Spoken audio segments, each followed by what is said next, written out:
Hi, my name is Jake Hill. I'm the content creator at spontaneousintuition.com. I'm coming today to teach you everything you need to know about keto-friendly coffee. Let's get straight into it. So the first thing we're going to need is some water. We'll go ahead and get our purified water out. And obviously we're making coffee, so we're going to have to boil it. The first steps when making a keto-friendly coffee is to not spill. First thing we're going to need is some boiled water. So I prefer tap water that's been purified.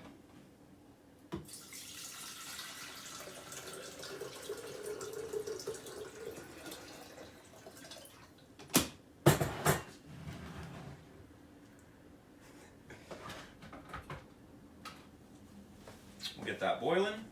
Alright, now that we've got the water boiling, the second step to making coffee would be the coffee beans. So we're going to want to start with a nice freshly roasted coffee bean. These coffee beans have been roasted about 6 days ago, which is important to know.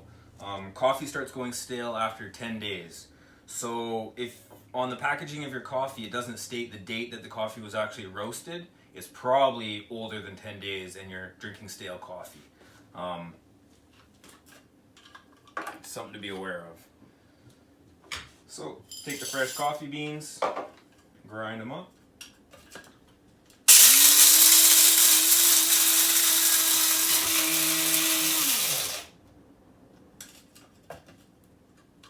If I was super cool, I would have a hand grinder because nobody wants to use an electric grinder. So I use the pour over method for making my coffee. It's a little bit cooler than the French press. A lot of people are using the French press, which is great. The problem with the French press is when you actually press the coffee through the machine, it ends up not filtering out the particulate from the coffee as well as you would get from the old-fashioned drip style filter. So I find the coffee from the drip is slightly clearer. Alright, so now we've got the coffee into the filter. This type of coffee filter is called a pour over. We're still waiting on the water to boil. Alright, so we've got our coffee, just regular coffee. Now we can start talking about what makes it a keto coffee. So when we're talking about keto friendly, we're simply talking about something that doesn't have sugar. A lot of people talk about keto in terms of being high fat, which it absolutely is.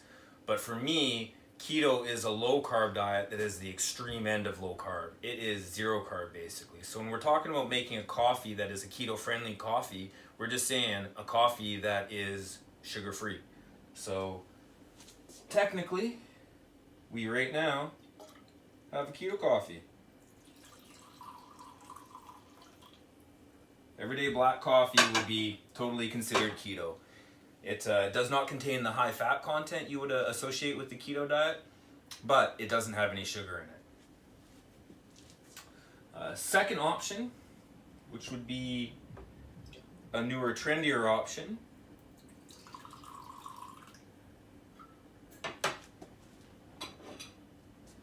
would be using coconut oil.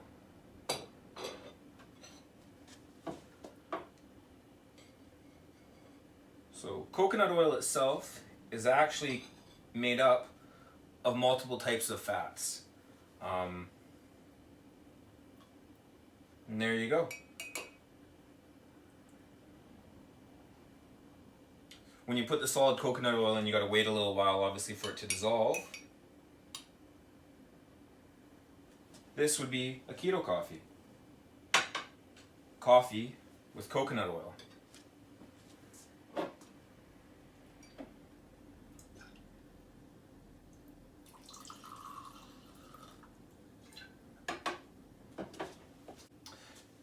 And our third option is going to be MCT oil. Now MCT stands for medium chain triglycerides.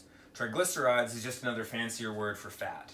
Essentially we're talking about 3 fats that are taken from coconut oil because MCT oil is actually made from coconut oil. They extract 3 specific fats that are medium chain and we have MCT oil. MCT oil is digested a little bit differently than other oils. It's absorbed through the vagus nerve directly into the bloodstream, where it skips a whole stage of digestion. This allows your body to start using MCT oils to produce ketones fairly fast. You're probably making ketones 15 minutes after you've drank some MCT oil. The only problem with the MCT oil is if you take too much without knowing how it affects you, you can have stomach problems, which is strange because it's not being digested, and why it upsets your stomach, I'm not too sure, but it can. You can take a look.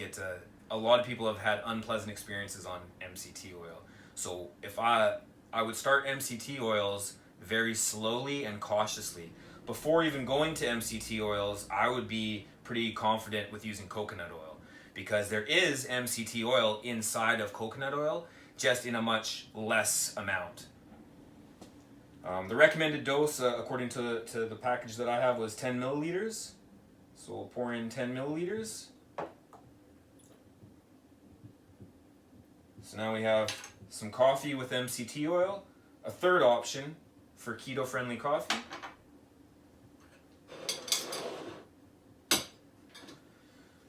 All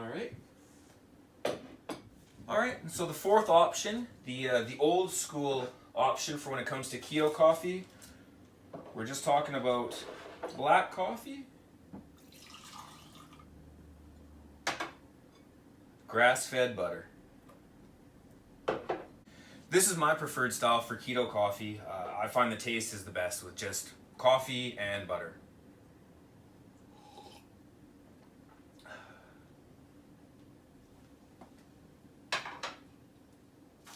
All right, the last area we should be discussing when talking about keto-friendly coffee is artificial sweeteners. Artificial sweeteners are kind of the dirty little secret in the keto industry. It's not sugar, so it's probably not going to take you out of ketosis. However, I've had situations where I know that I've been on artificial sweeteners and it is taking me out of ketosis because I've drank too many of them. And I don't understand how it's happened, because artificial sweeteners are not sugar and they don't contain any calories, but I know it has happened. I use them because I like something sweet. I use them sparingly, and that would be my recommendation. Hey Logan. Yeah? I got a question for you. I'm showing our friend here how to make keto-friendly coffees. I've explained pretty much everything I can think of. I want to know what you thought the first time you saw me take a hunk of butter and drop it in my coffee. I thought you were really weird. Yeah, I bet you did. That's it.